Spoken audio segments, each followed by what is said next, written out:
The tower in every photograph of Bologna has been shut since 2023, and the office that used to sell you the climb for €5 is not there anymore. People still walk across the square looking for the entrance. So here are the 12 things in Bologna genuinely worth your time, what each one costs and which ones I would skip. One of them is a single small room near the food market that I would put above every famous thing on this list, and we will come back to it. There is also a midnight trap at the end of the day that catches people with early flights. Start with the thing every other Bologna guide still gets wrong. The Asinelli Tower, the tall one, has been closed to the public since October 2023.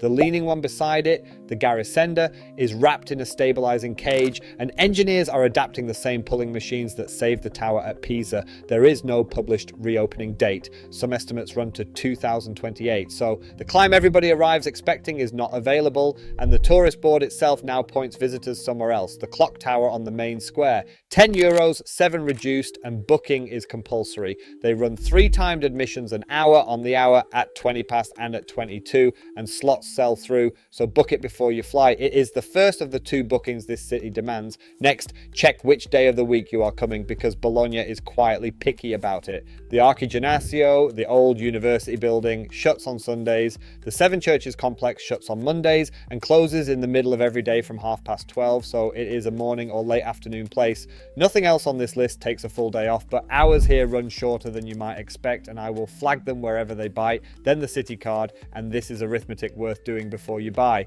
The Bologna welcome card easy costs €35, and it is a genuinely good card.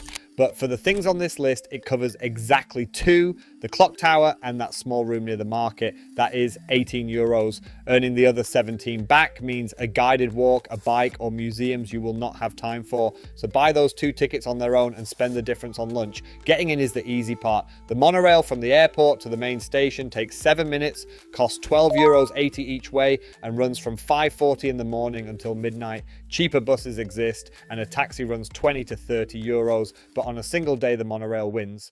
From the station, the main square is a 15-minute walk south, nearly all of it undercover because this city has around 40 kilometers of arcades in the center alone. Rain cannot ruin Bologna. That is everything you need before you leave home. Now the 12. Locals call this city La Dotta, La Grassa, and La Rossa, the learned, the well-fed, and the red. The learned for a university that has been teaching for nearly 1,000 years, the well-fed for the best food in Italy, and the red for the roofs you will see from the hill at the end of this list. The 12 between them hand you all 3, counted as we go, in no order but their own.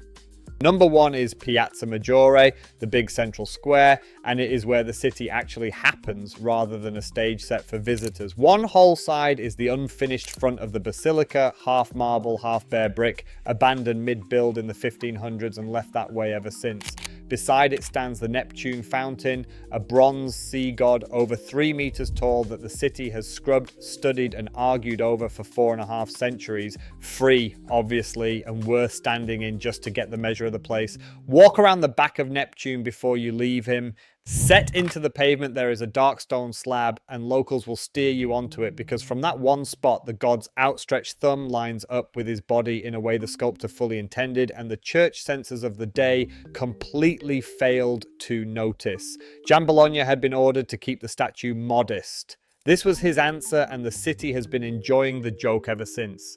The square hides the best free thing in the city and nothing marks it. Under the old governor's palace, there is a vaulted stone crossing. Stand facing into one corner, put somebody else in the corner diagonally opposite, facing their own wall. Whisper. They hear you as though you were at their shoulder. The story goes that it let priests hear confession from plague carriers without going near them. True or not, the acoustics are real, and watching people discover it never gets old. 5 minutes. Number 2 is inside that unfinished basilica itself, San Petronio, and entry is free. The scale only lands once you are through the door. This is one of the largest churches ever raised in brick, designed to outgrow St. Peter's in Rome, and local legend insists that Rome made quite sure it never got finished. But the real reason to walk in is set into the floor of the left aisle, a brass line running 67 meters down the church, laid by the astronomer Cassini in 1655. 5. There is a small hole in the vault high above, and around noon each day the sun drops a disc of light onto that line. Where it lands tells you the date to the day. Cassini tracked that disc precisely enough to give hard evidence for what Kepler had only argued on paper. Orbits as ellipses, not circles, and for a century this church doubled as one of Europe's most precise instruments. Away from that midday moment, you will often have the line to yourself while the crowds outside photograph towers they cannot climb. Give it 15 minutes. Number 3 is the clock tower, the climb you booked, inside the town hall on the main square. There is no lift, so allow for the stairs, and the reward is 2 viewing platforms with the whole square below you, the terracotta roofs running to the hills, and the 2 famous towers seen properly from above rather than from a pavement with your neck bent. If you pay for one view in Bologna, pay for this one, 40 minutes climb included. Number 4, the 2 towers themselves gets 10 minutes from the ground and honestly no more. Bologna once bristled with well over 100 of these things, rival families competing on height the way they now compete on football, and around 20 survive. The tall one is 97 meters, 498 steps, all of them currently going nowhere. The leaning one tilts about as hard as Pisa, and it has been doing it long enough that Dante used it in the Inferno 700 years before the engineers finally moved in. The best photograph is from the far end of the street where both towers fit one frame. The university crowd gives the tall tower a wide berth for a different reason. The superstition says any student who climbs it before graduating never graduates at all, and after 9 centuries of exams, this city takes its superstition seriously. Since nobody can climb it now, an entire generation of students is for once completely safe, and the room I would choose over everything on this list is still coming.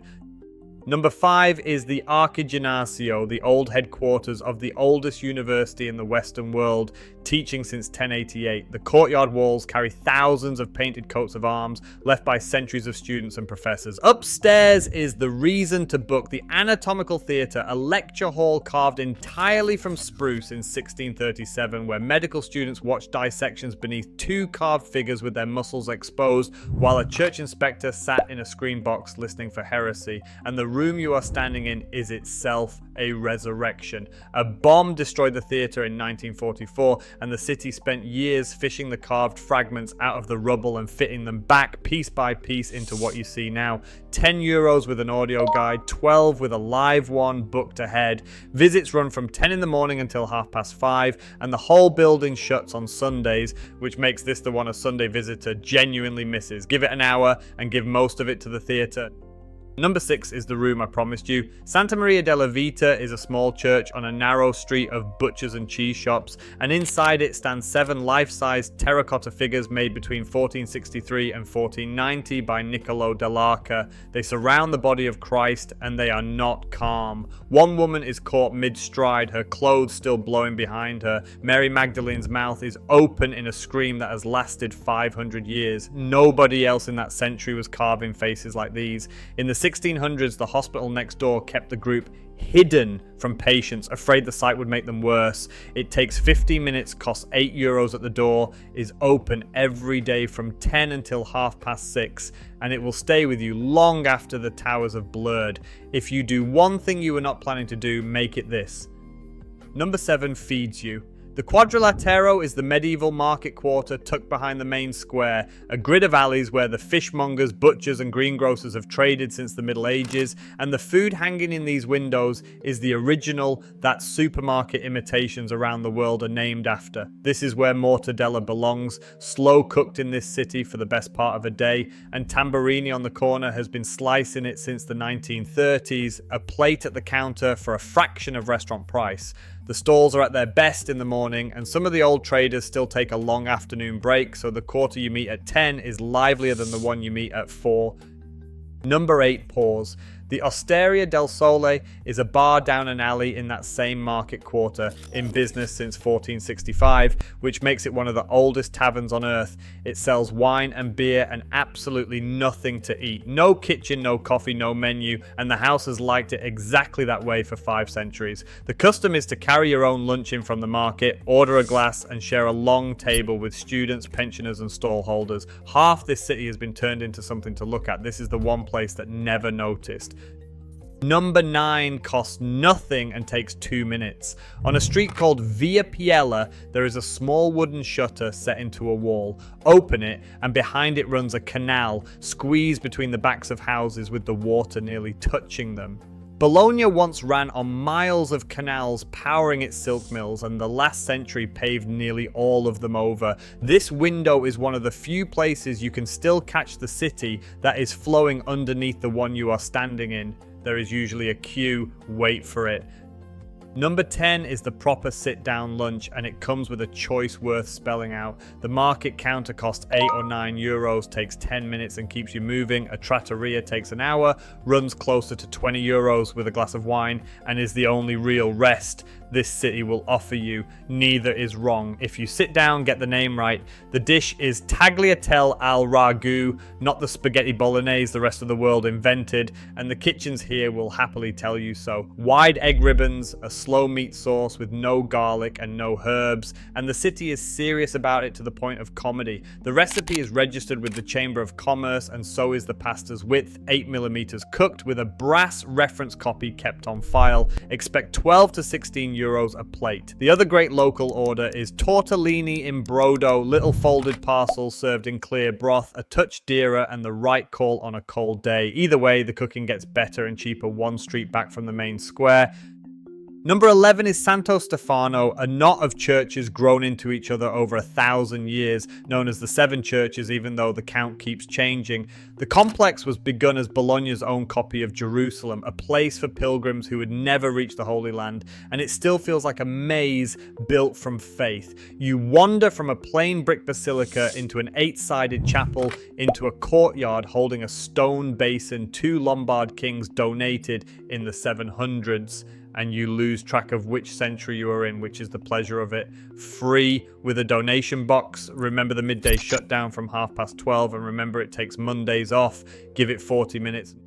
Number 12 is the biggest thing on this list in every sense. On the hill above the city stands the sanctuary of San Luca, and running up to it is a covered arcade nearly 4 kilometers long, close to 666 arches, the longest portico in the world, and a World Heritage Site since 2021. Locals will tell you the count is no accident, the arcade drawn as a serpent with the sanctuary set on its head. The arcade went up through the late 1600s and into the 1700s, and no king or council paid for it. The money came from the city itself, families, guilds and parishes, each sponsoring their own arch, which is why the walk-up reads like a roll call of old Bologna, crest by crest, chapel by chapel. Every spring since the 15th century, the sanctuary's icon of the Madonna has been carried down this hill into the city and back, rain or not. Walking up takes most people 45 minutes to an hour, plenty of its steps, more relentless than steep.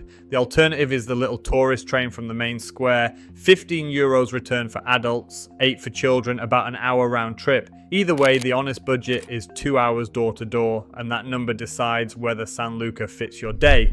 The terrace at the top pays for all of it, the whole city laid flat and red below, the hills rolling away behind, and when the light drops, the roofs go the color of the wine they grow on those slopes. 3 things I would not give your day to. The food theme park on the edge of the city, which has already closed and relaunched under a new name once, eats an hour each way and sells a version of what the market hands you for free. The restaurants directly on the main square charge for the address, and better kitchens sit 1 street behind them. And the Ferrari Museum out at Maranello swallows half a day on its own. It belongs to a different trip. 3 traps close the day. Bologna is a student city that eats late, but the good small rooms fill fast. So book a table at any restaurant you actually care about, or expect to walk from full door to full door. And that monorail back to the airport stops at midnight, leaving only a slow night bus, so anyone with an early start should check their way out before the second glass of wine, not after. The 3rd trap is the station itself. Bologna Centrale hides a second station underground, and the fast trains to Florence, Milan and Venice leave from platforms buried deep beneath the ordinary ones.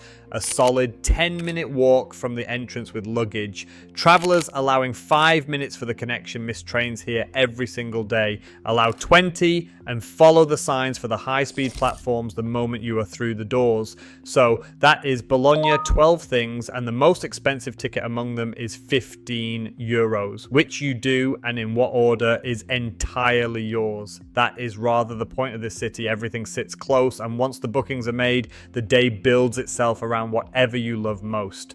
The local tours and experiences we rate for Bologna are linked in the description below, including the food walks through the market and the guided visits to the university buildings, small groups, good guides, and the logistics handled for you. And if this saved you from queuing at a tower you cannot climb, subscribe, because we cover the best of a new city every week, and wherever you are heading next is very likely already on the channel. So tell us in the comments, which of the 12 would you have walked straight past? The Whispering Corner, the Astronomer's Line on the church floor, or the room with the screaming figures?